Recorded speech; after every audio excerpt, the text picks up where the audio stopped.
Hi! Hello! Welcome to 'Zakir talkies'. Telangana Bhavan అంటే BRS party head quarter.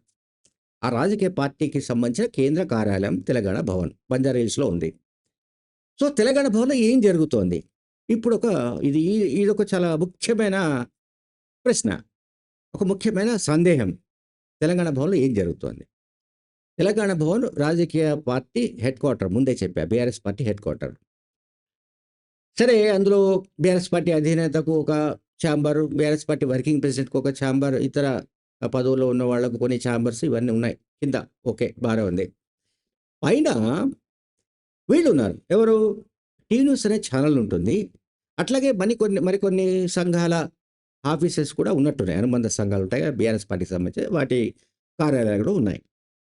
అయితే తెలంగాణ భవన్‌లో గడిచిన 15, 20 ఏళ్లుగా ఏం జరుగుతోందో దీనికంతటికీ సంబంధించిన సమాచారం తన దగ్గర ఉందని, తాను మొత్తం వివరాలను సేకరించానని, ఆ వివరాలతో పాటుగా ఒక నివేదికను నేను ముఖ్యమంత్రికి సమర్పించనున్నట్టు ఏఐసీసీ కార్యదర్శి సంపత్ కుమార్ మీడియాకు చెప్పాడు.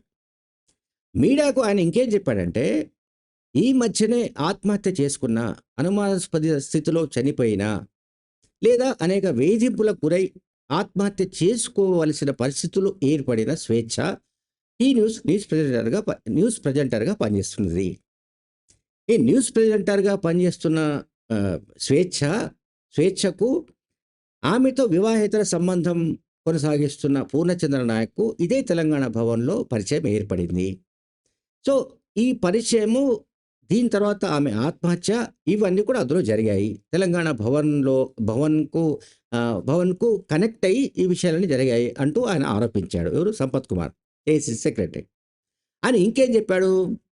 ఇటువంటి అసాంఘిక శక్తులకు ఇది తెలంగాణ భవన్ అడ్డాగా మారింది. తెలంగాణ భవన్‌లో అసాంఘిక శక్తులకు ఆశ్రయం ఇస్తున్నారు. ఇటీవల మహాన్యూస్ అనే ఛానెల్‌పై దాడి చేసిన వ్యక్తులు కూడా, సంఘ విద్రోహకర శక్తులు కూడా, వాళ్ళు దాడి చేసిన తర్వాత వెళ్ళి తెలంగాణ భవన్‌లో తలదాచుకున్నారు. తెలంగాణ భవన్‌లో ఆశ్రయం తీసుకున్నారు. సో, తెలంగాణ భవన్ నుంచే ఆ నిందితులను పోలీసులు అరెస్ట్ చేయవలసి వచ్చింది.